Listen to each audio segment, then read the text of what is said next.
اللهم انت الملك لا شريك لك والفرد لا ند لك كل شيء هالك الا وجهك لن تطاع الا باذنك ولن توصى الا بعلمك تطاع فتشكر توصى فتغفر. اللهم صل على سيدنا وحبيبنا وشفيعنا وقائد غر المهجرين محمد وآله وأصحابه وأزواجه وعلى أمته أجمعين.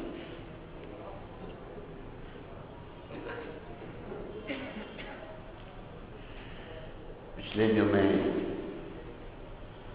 پاک نبی صلی اللہ علیہ وسلم کے کچھ اوصاف میں بیان کیا تھا. حدیث کے بقیہ ٹکڑے کو بیان کر دیتے ہیں.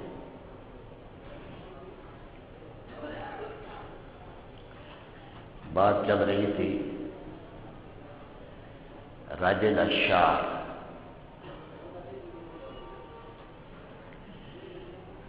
آپ کے بال مبارک جو تھے وہ قدرے گھنگریلے تھے، بین الثبوتا والجعودا، زیادہ گھنگریلے، ننگرا پن بھی نہیں تھا اور بالکل ہماری طرح سیدھے بھی نہیں تھے. حسین آپ کے بال کنڈل مارے ہوئے تھے.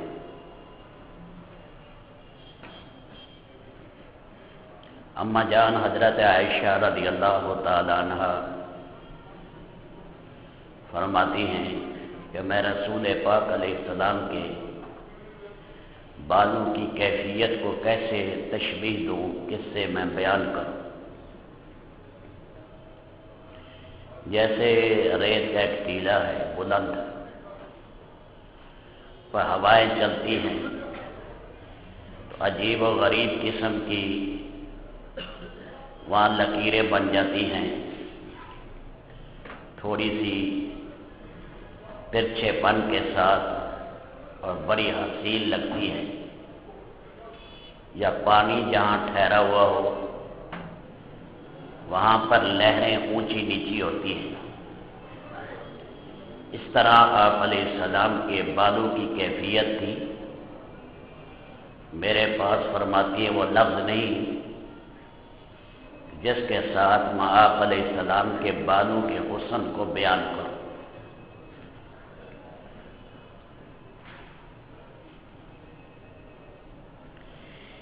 ان فرقت عقیقتہ فرق و الا فلا. عقیقہ بالوں کو کہتے ہیں. بچے کا بھی عقیقہ اس لیے کہتے ہیں کہ اس میں بال منڈائے جاتے ہیں. فرمایا بعض اوقات ایسے ہاتھ مار دیتے تھے، کچھ بال دائیں طرف آ گئے کچھ بائیں طرف آ گئے، اور بعض اوقات بال اپنے حال پر رہتے تھے.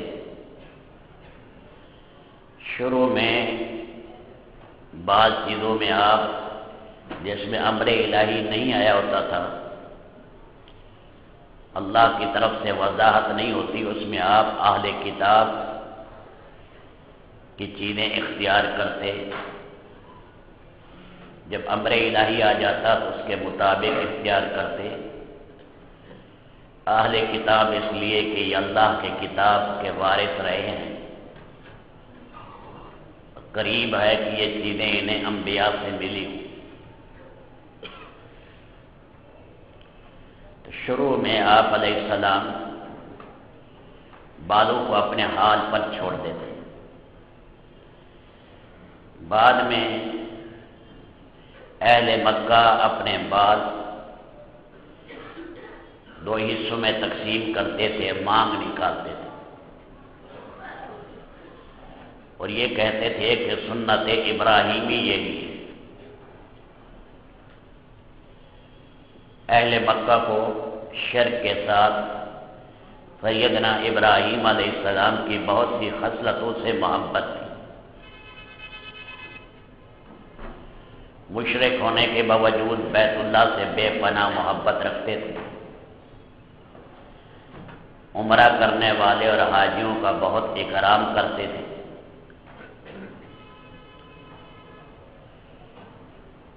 ان کی ضیافتیں کرتے تھے۔ جو حج کرنے آئے ہیں، مینا میں آپ کو پتہ ہے کتنی گرمی ہوتی ہے، وہاں پانی کا انتظام کرتے حاجیوں کے لیے، راستے میں سبیلیں لگاتے کہ حاجیوں کو تکلیف نہ ہو۔ حجاج کو ضیوف الرحمن سمجھتے کہ رحمان کے یہ مہمان ہیں۔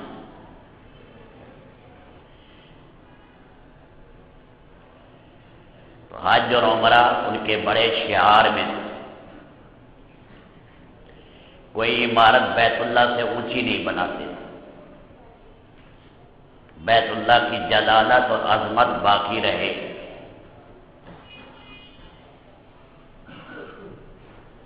ختنے کا اہتمام کرتے تھے کہ سنن ابراہیم علیہ السلام میں سے نظر بھی مانتے تھے اللہ کے نام پر،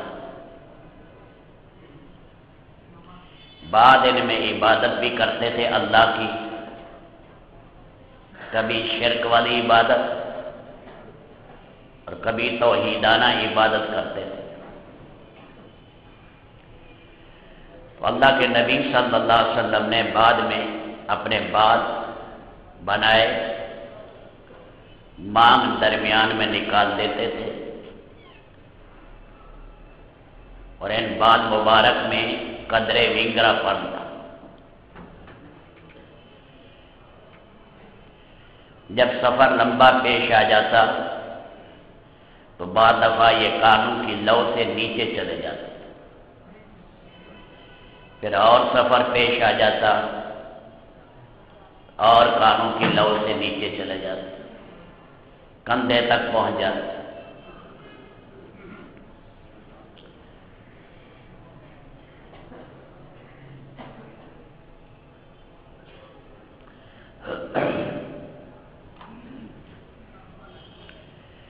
تو یہ ہے وفرہ، لما اور جمہ۔ جب بھی آپ حجامت بنواتے کانوں کی لو سے کتروا دیتے۔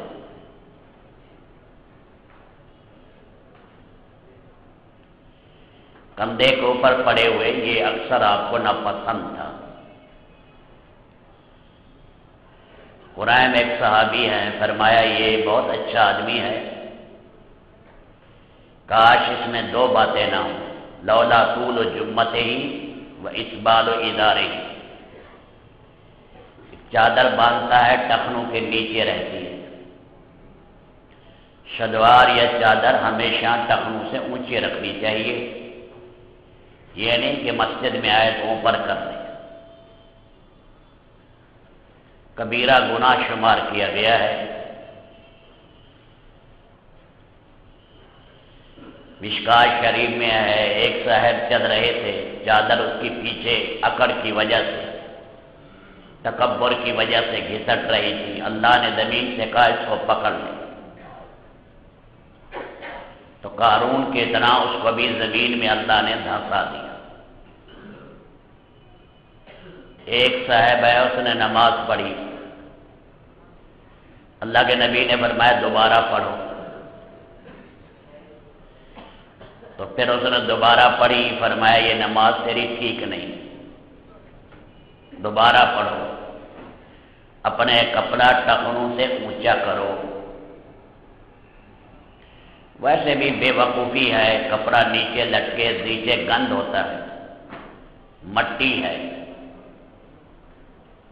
فرمایا کپڑے کے لیے ان کا اور اب کا یہ ہے، کپڑا صاف بھی رہے باقی بھی رہے، ذرا اونچا کر کے رکھو، نیچے رکھو گے تو ان کا نہیں رہے گا، صاف نہیں ہوگا، غلاظت لگے گی کپڑے کو، پھر نیچے جو پاؤں کے نیچے ایڑی کے نیچے آتا رہے گا پھٹ بھی جلدی جائے گا، ابقا بھی نہیں ہوگا۔ شریعت مطہرہ کی ہر بات اس میں اللہ نے نور رکھا ہے۔ یہ دونوں باتیں بعض دفعہ پگڑی باندھیں گے شملہ یہاں باندھتے، یہ بھی منع ہے۔ اللہ کے نبی نے کبھی شملہ اوپر نہیں کیا۔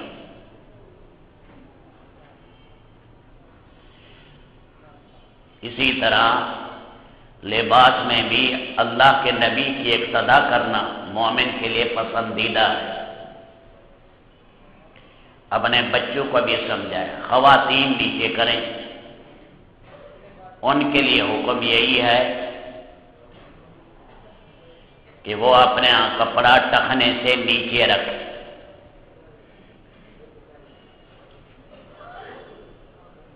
ان کے پردے کے احکامات ہیں، اس لیے ان کے بارے میں یہ کہا گیا۔ جیسے ہم نماز پڑھتے ہیں تو ناف پر ہاتھ رکھتے ہیں،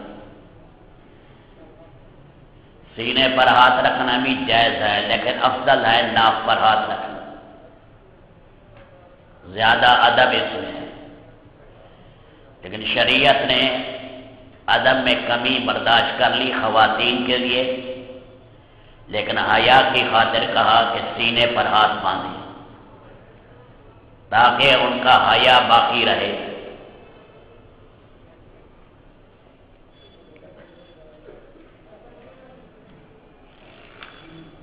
یجابدو شعرہ شہمۃ اذنہ اذا وفر، جب بال زیادہ ہو جاتے کان کی لو سے نیچے چلے جاتے، جب بھی حجامت بنواتے کان کی لو تک بنواتے۔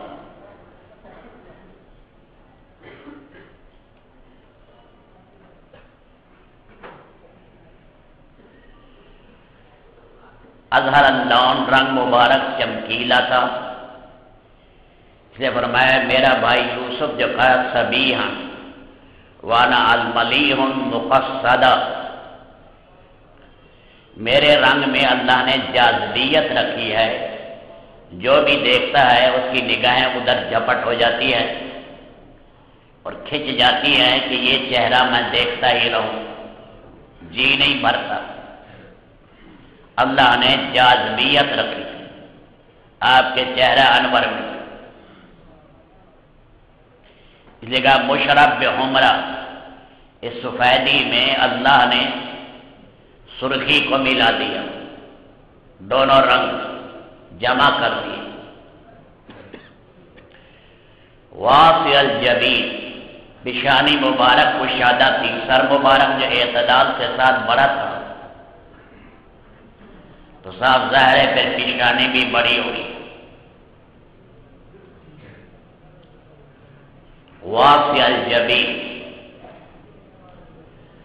ازج الحواجب، بھویں ہیں انہیں حاجب کہتے ہیں، حاجب کہتے ہیں دربان کو، جو چوکیدار ہوتا ہے اس کو کہتے ہیں حاجب، وہ رکاوٹ بنتا ہے غلط آدمی کے آنے سے، آدمی گرے تو چوٹ لگے زیادہ اس کی حاجب پر لگ جائے، اوپر لگ جائے، نیچے لگ جائے، آنکھ محفوظ رہے، اس لیے ان بھووں کو حاجب کہتے ہیں۔ ازج کہا، ازج الحواجب، ازج میں ایک ہے دقت باریک، دوسرا ہے قوسدار، قوسدار گولائی میں اور باریک آپ کی بھویں تھی۔ ازج الحواجب سوابغ، ہر بال شروع سے لے کر آخر تک جاتا تھا، بھووں کے بال لمبے تھے، حسن کا تقاضا ہے، ٹوٹ ٹوٹ کر نہیں، سوابغ من غیر قرن، مقترن نہیں تھے، دونوں بھویں آپس میں ملی ہوئی نہیں تھی۔ عربوں کے ہاں حسن کا معیار یہ تھا کہ دونوں بھووں کے درمیان میں ملاپ نہ ہو، بالوں من غیر قرن، ان میں ملاپ نہیں۔ ادج، آنکھ کی سیاہی انتہائی سیاہ ہو تو یہ حسن کا تقاضا ہے۔ ادج، آنکھ مبارک موٹی بھی تھی، اور سیاہ جگہ انتہائی سیاہ بھی تھی۔ اشکد العینین، آنکھ کا چیر بھی لمبا، آنکھ موٹی ہو لمبائی نہ ہو تب بھی عیب ہے۔ آنکھ میں جتنی لمبائی ہوگی حسن اتنا بڑھے گا۔ اللہ تعالی شانہ نے اشکد العینین بنائی، شکلا ایسی آنکھ کو کہتے ہیں جو دل کو موہ لے، کہ اللہ نے اپنے حبیب کی آنکھیں کیسی حسین بنائی۔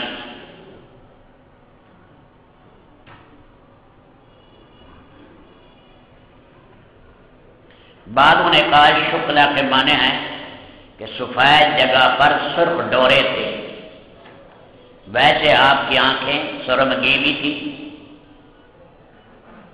سرما نہ بھی لگایا ہوا ہو ویسے استعمال فرماتے تھے سرما، اور یہ سرما استعمال کرنا چاہیے بچے بھی دوسرے بھی رات کے ٹائم، دن کی سنت نہیں ہے، رات کے ٹائم۔ جدید طب والوں کو اس کا تجربہ نہیں ہے، جو چیز نبی کرے اس میں بڑی حکمت ہے۔ اب یہ کہتے ہیں جدید طب والے کہ ہم نے آپریشن کیا، ان کی آنکھیں بہت اچھی تھیں جو سرمے کا استعمال رکھتے۔ ہمارے ساتھ ایک ڈاکٹر صاحب تھے، ہم گئے جماعت میں تھر پار کر، کہتے یہ تیل کیوں لگاتے ہو سر میں؟ نیچے ہڈی ہے، یہ اوپر جو ہے چمڑا ہے، ہڈی ہے، ہڈی کے اندر کوئی تیل جاتا ہے؟ اللہ کی شان، وہ بیمار ہوئے، ساتھی نے اسے پکڑ کے تیل لگایا، 2 گھنٹے اس کو نیند آ گئی، کہنے لگا آج تو میری طبیعت ایسی ہے زندگی بھر اتنی حشاش بشاش نہیں تھی، میں توبہ کرتا ہوں کہ میں نے غلط بات کی ہے۔ جو ہمارے نبی صلی اللہ علیہ وسلم کثرت سے تیل استعمال کرتے، رات کے ٹائم تیل استعمال کر لیتے اور سر پر کپڑا باندھ لیتے تاکہ باقی کپڑے خراب نہ ہوں۔ زیتون نہیں ہوتا تھا عرب میں، کوئی زیتون کا تیل چلتا تھا، اور بھی لگا لے گا تب بھی مفید ہے۔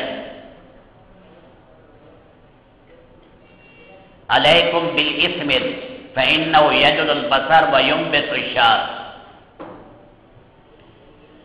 فرمایا سرما پہنا کرو، اسمد سرما، اسمد خالص مل جائے۔ اللہ کے نبی فرما رہے ہیں بینائی تیز کرتا ہے اور پلکوں کو اگاتا ہے۔ بھویں اوپر ہو گئی، پلکیں ہو گئی، پپلیاں مبارک پلکیں، یہ اشفاری عطف و غطف، آپ کی پلکوں کے بعد لمبے جا کر مڑتے تھے، حسین پلکیں تھے۔ ام معبد کے جو ام معبد نے حلیہ بیان کیا اس کے اندر یہ آ رہا، اس میں سرما جسے مل جائے، سعودیہ سے ملتا ہے لیکن بشرطے کہ خالص ہو اور پہچان ہو کسی باہر، اسے آدمی انگارے پر گرم کر لے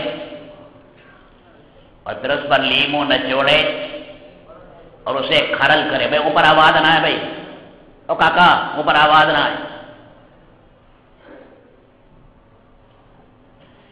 کھرل کرے، اس میں زمزم ملا دے۔ یہ بینائی کے لیے بہترین ٹانک ہے، شاندار چیز ہے، اس میں سرما۔ کأن فی وجہی تدابیر مدور الوجہ، چہرہ انور گول تھا، اور کہیں فرمایا کأن فی وجہی تدابیر، گویا کہ آپ کے چہرے میں گولائی تھی، قدرے گولائی، کیونکہ پورا تبے کی طرح گول ہو جائے تو زنک اور ٹھوڑی اندر آ جاتی ہے، یہ بھی ایک عیب ہے، لمبا ہو جائے تب بھی عیب ہے، گولائی ہو تھوڑی سی لمبائی بھی لیے ہوئے ہو، یہ حسن کا تقاضا ہے۔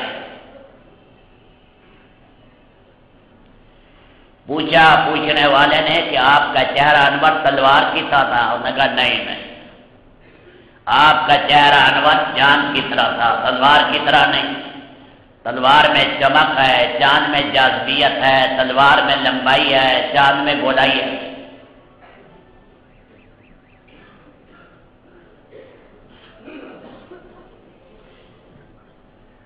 اقنل ارنین،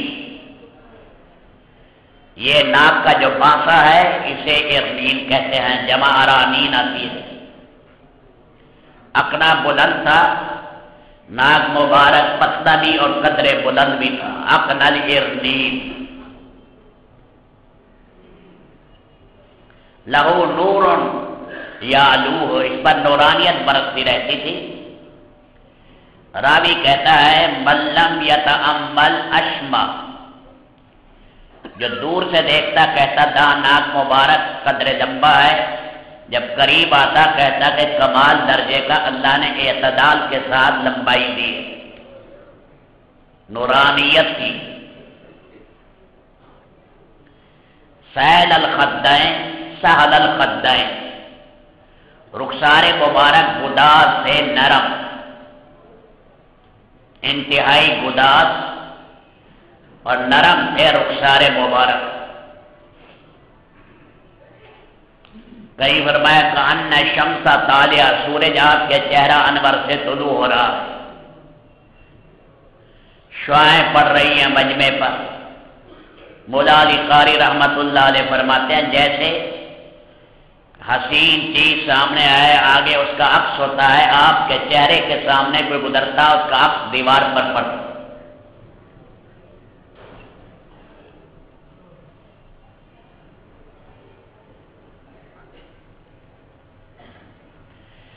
اشنب، دانت مبارک جو آپ کے تھے وہ انتہائی سفید، باریک، تیز تھے۔ اشنب میں یہ تینوں باتیں، سفید بھی بہت، باریک بھی، تیز بھی۔ اشنب مفلج الاسنان، یہ سامنے کے دانت جو کھڑے ہیں سنائیا قدر ربائی، ان میں تھوڑا تھوڑا فاصلہ تھا۔ ترمذی شریف میں کنور یخرج من ثنایا، بات کرتے تو ایک نورانیت نکلتی تھی سامنے کی دیوار پر پڑتی۔ یقطر عن مثل حب الغمام، جیسے اولا ہوتا ہے اولے کی طرح بات کرتے ایسی چمک آتی۔ براق الثنایا، برق کہتے بجلی کو، منہ مبارک کھولتے تو چمک نکلتی تھی دانتوں سے۔ سامنے کے دانتوں میں تھوڑا تھوڑا حسن کا تقاضا ہے، معمولی معمولی، زیادہ بھی نہیں، معمولی فاصلہ۔ دانت کے اوپر دانت چڑھا ہوا یہ بھی عیب ہے، نقص ہے، بہت فاصلہ ہو جائے یہ بھی نقص ہے۔ ان دونوں نقائص سے اللہ نے اپنے حبیب کے دانتوں کو اللہ نے پاک بنایا۔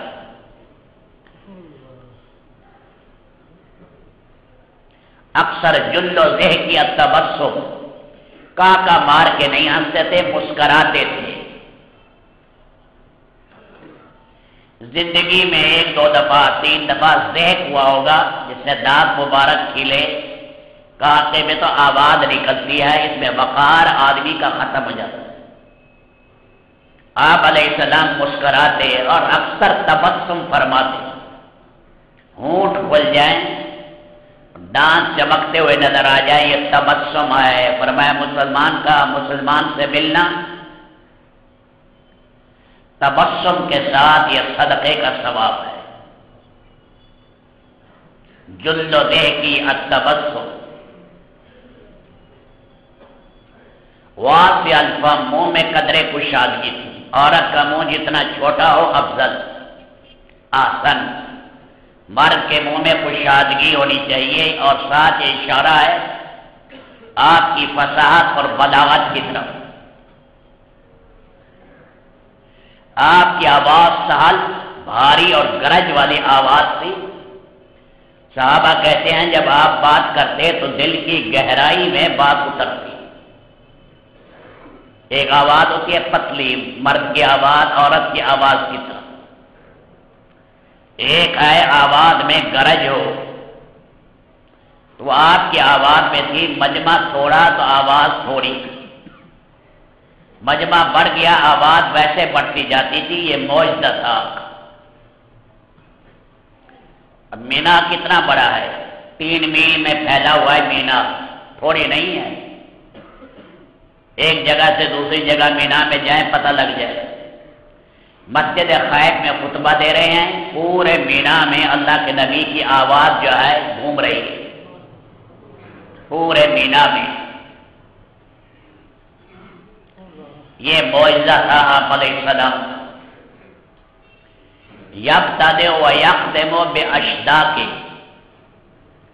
بات کی ابتدا اور انتہا صاف سمجھ آتی ہے، یہ نہیں کہ پہلے تو بولے ایسا ایسا کہ قریب کے 2-4 آدمیوں کو سمجھ آئے، بعد میں اوروں کو سمجھ آئے۔ یا بعض لوگ ہوتے ہیں بات آدھی کاٹ دی منہ میں رکھ لی آدھی باہر، لوگ ان کی طرف کان دھرتے ہیں، حضرت کیا فرمایا؟ نہیں، صاف۔ سید عائشہ رضی اللہ تعالی عنہ نے ایک آدمی کو دیکھا ایسا چل رہا ہے، ایسا بول رہا ہے، اگلا کان کرتا کہ کیا کہہ رہے ہو؟ انہوں نے کہا یہ قراء میں سے ہے، بڑا قاری ہے۔ انہوں نے کہا عمر بن خطاب سے بڑا قاری ہے؟ عمر بن خطاب چلتے، تیز چلتے، بات کرتے، کڑک کی بات کرتے، مارتے ٹھیک ٹھاک مارتے۔ تو بات کرو مردوں کی طرح کرو، یہ کیا آدھی بات اندر آدھی باہر؟ یبتدئ و یختم باشداق کلامہ فصل، آپ کی بات 2 ٹوک بات ہوتی تھی، فیصلہ کن۔ جوان الکلم، سمندر کو کوزے میں بند کر دیتے تھے۔ لا فضول ولا تقصیر، بات کا کمال یہ تھا کہ نہ بات آدھی کرتے آدھی رہ جائے، نہ زیادہ فضول بات کر دیتے۔ جچی تولی 52 تولے رتی ماشے، ایسے ترازو پر تول کر بات کر رہے، بات کا انداز ایسا تھا۔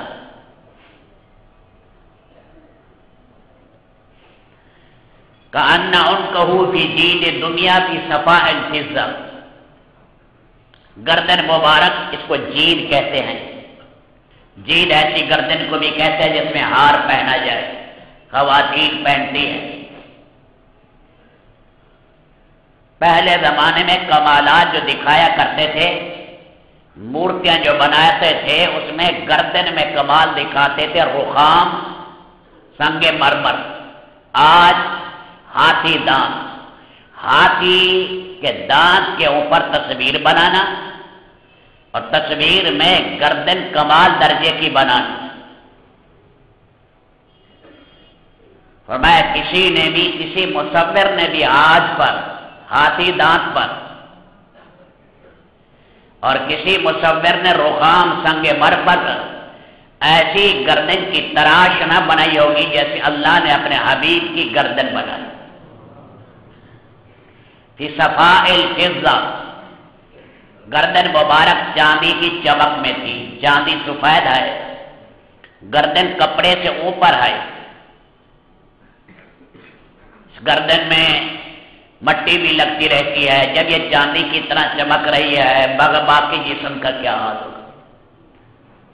اس لیے کہا انور المتجرد، جو اعضاء کپڑے سے باہر ہیں،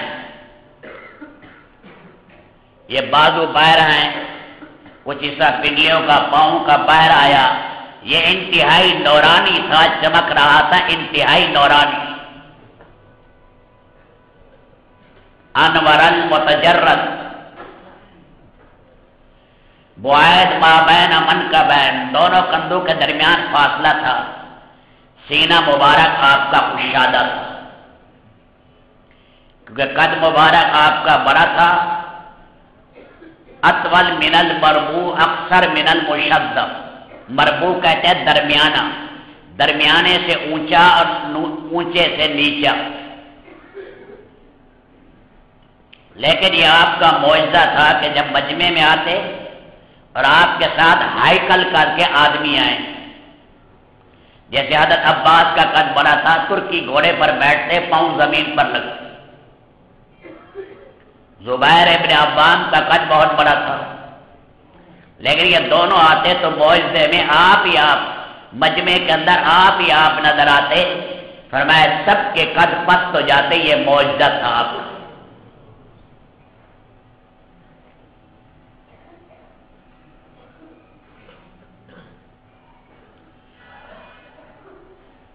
اسی لیے کہا بوائد ما بین المنقبین، یہ ہے لبا، گڑھا جا کرائے کو کہتے ہیں لبا، موصول ما بین لبا و سرا بشار یجری کالخط، بالوں کی حسین لکیر تھی پتلی، سیاہ بال تھے، یہاں لبا سے شروع ہوتے ناف تک ایک دھاگے کی طرح پتلی لکیر تھی۔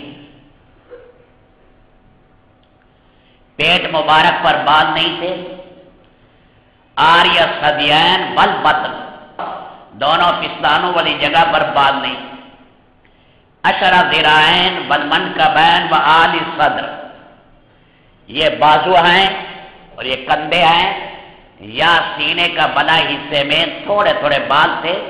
بعضوں نے اس کے نو سے تعبیر کیا ہے اور بعضوں نے کہا نہیں بال تھے لیکن چھدرے بال تھے، لیکن پیٹ مبارک پر پستانوں والی جگہ پر بال نہیں۔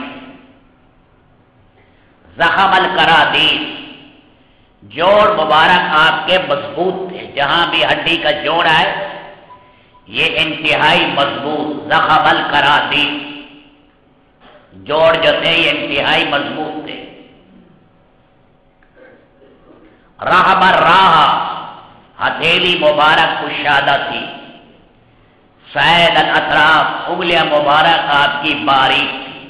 بقیہ جمعے کے بعد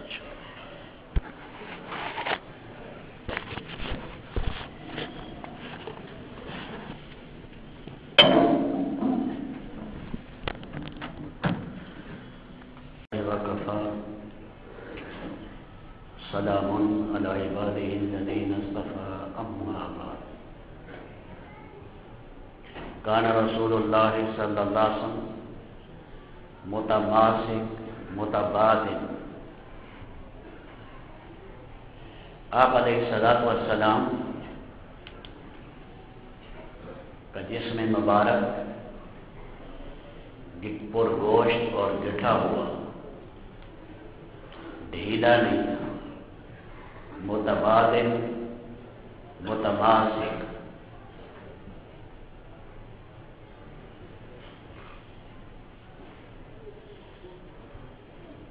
سبت القصد، سارے اعضاء میں اور ہڈیوں میں اعتدال تھا۔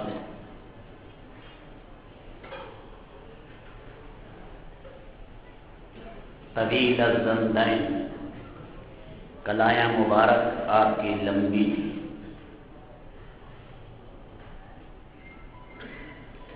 سعید الاطراف، انگلیاں پتلی تھی۔ شسن الکفین والقدمین، ہاتھ پاؤں اور گوشت۔ خمسان الاخمصین، پاؤں کے تلوے میں ایک جانب قدرے اٹھان تھا۔ مسیح القدمین، پاؤں میں جھریاں نہیں، ملائم تھے۔ اذا زاد زاد قدعا، جب چلتے قدم اٹھا کر چلتے، پاؤں گھسیٹ کر نہیں، بہمت پہلوان کی طرح۔ اذا زاد زاد قدعا، یقتو تکفوا، قدرے آگے کی طرف جھک کر چلتے، عاجزی کی خاطر، تکبر کا شیبہ نہ آئے۔ یمشی ہونا، چلنے میں عاجزی تھی، ہوچا پن بھی نہیں، تکبر بھی نہیں۔ عرب میں 10 چالیں ہیں، ان میں سب سے بہترین جات عباد الرحمن الذین یمشون علی الارض ہونا، زمین پر چلیں عاجزی سے، یمشی ہونا، عاجزی سے چلتے، ذریع المشیہ، چال میں قدرے تیزی ہوتی، مریل چالنے میں، پھرتیلی طبیعت کی چست رہتے، ذریع المشیہ، کأنما ینحط من سبق، جیسے اچان سے آدمی نیچان میں اترے، اس کیفیت کے ساتھ قدم اٹھاتے، اچان سے نیچان میں۔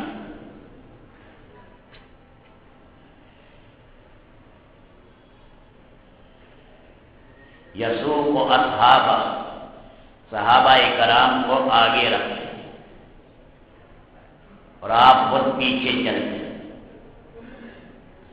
یبدأ من لقیہ بالسلام، جو بھی ملتا سلام اور مصافحے میں پہل کرتے۔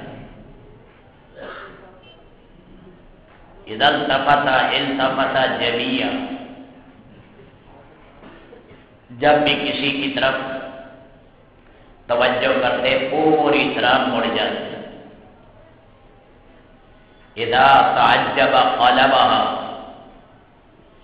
جب تعجب کی بات آتی ہاتھ کو یوں پھیرتے۔ یضرب براحۃ الیمنی علی ابہام الیسری، کبھی کبھی دائیں ہتھیلی کے اوپر بایاں انگوٹھا یوں بات کرتے لگا۔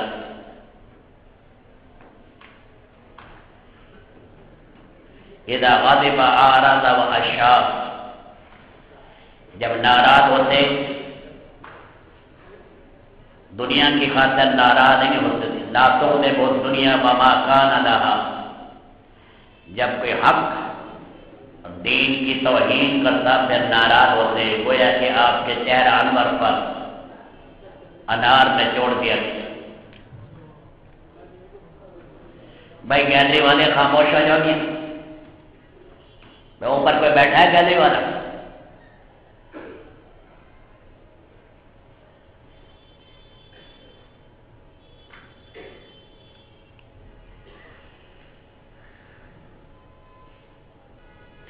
اذا غضب اعرض واشار، یا غصے ہوتے اعراض کرتے، منہ پھیر لیتے۔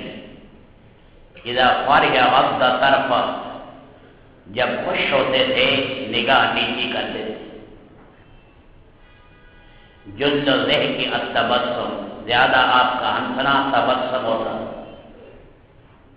جل نظری الملاحظہ، بعض دفعہ کن انکیوں سے شرم کی وجہ سے دیکھ لیتے۔ اللہ تعالی ہمیں رسول اللہ صلی اللہ علیہ وسلم کے اوصاف مبارک جو ہمارے بس میں ہیں، اللہ ان کی اقتدا کرنے والا بنائے۔ آپ کی سیرت کو اپنانا اور آپ کی سیرت کو پھیلانا اللہ زندگی کا ہمارا مشن بنے۔